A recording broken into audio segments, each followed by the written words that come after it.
রবিবার বিলুনিয়া প্রবীণ সাংস্কৃতিক ব্যক্তিত্ব জহর চক্রবর্তীকে সভাপতি করে ত্রিপুরা সমন্বয় কমিটি বিলুনিয়া বিভাগীয় অফিস প্রাঙ্গণে সলিল চৌধুরীর প্রতিকৃতিতে পুষ্পস্তবক অর্পণের মধ্য দিয়ে উনার জন্মশতবর্ষ উদযাপন করা হয়। শ্রদ্ধার্ঘ্য অনুষ্ঠানের পর সমন্বয় অফিসের হল ঘরে শুরু হয় মূল অনুষ্ঠান শুরুতে স্বাগত ভাষণের মধ্য দিয়ে সলিল চৌধুরীর জীবনী নিয়ে বিস্তারিতভাবে আলোচনা করেন সংস্কৃতি সমন্বয় কমিটি বিলুনিয়া শাখার সম্পাদক লিটন চক্রবর্তী। সংক্ষিপ্ত আকারে আলোচনা করেন অনুষ্ঠানের সভাপতি জহর চক্রবর্তী। আলোচনা শেষে বিভিন্ন শিল্পীদের দ্বারা পরিবেশিত হয় নাচ, গান, আবৃত্তি। অনুষ্ঠানে উপস্থিত ছিলেন বিধায়ক দীপঙ্কর সেন, অশোক মিত্র, সংগঠনের সভাপতি রতন ভৌমিক, সাহিত্যিক হরিনারায়ণ সেন গুপ্ত সহ অন্যান্যরা।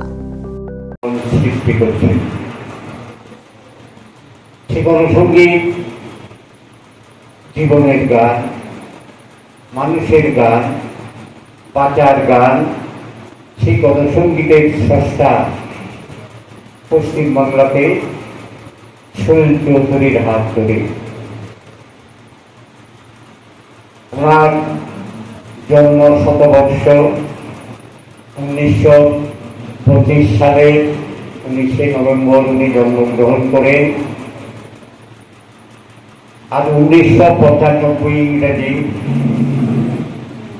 5 সেপ্টেম্বর উনি ইহলোক ছেড়ে চলে যান। এই সুদীর্ঘ 70 বছর, তার মধ্যে 20 বছর ওনার পড়াশোনা বাদ দিলে 50 বছর যাবৎ সাংস্কৃতিক কর্মকাণ্ডে নিজেকে নিয়োজিত করেছিলেন।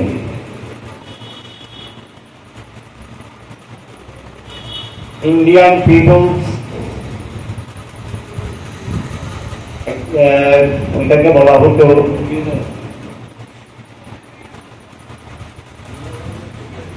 যাই হোক আমার মনে নেই, একটা অ্যাসোসিয়েশন ছিল, সেটাতে উনি ছিলেন কর্ণধার।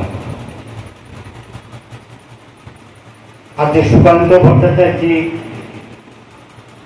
ভট্টাচার্যের জন্ম 1926